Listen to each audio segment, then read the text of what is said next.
Okay, this is entering a fraction with a calculator using the emulator. So this is a computer simulation of the actual calculator.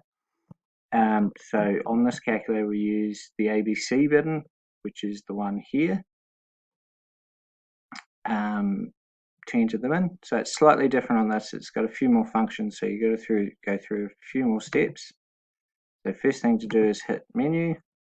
The one we want is run. Now you can either click execute here, which is the same as equals, or you can just press the number 1.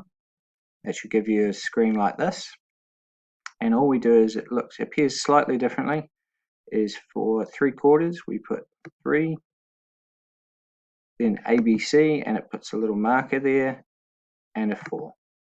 And all that means is that is 3/4.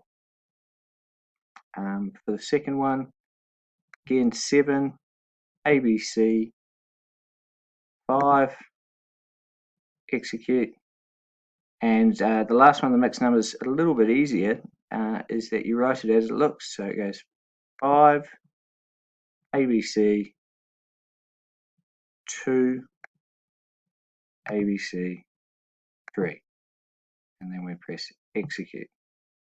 And again, it made it into an improper fraction.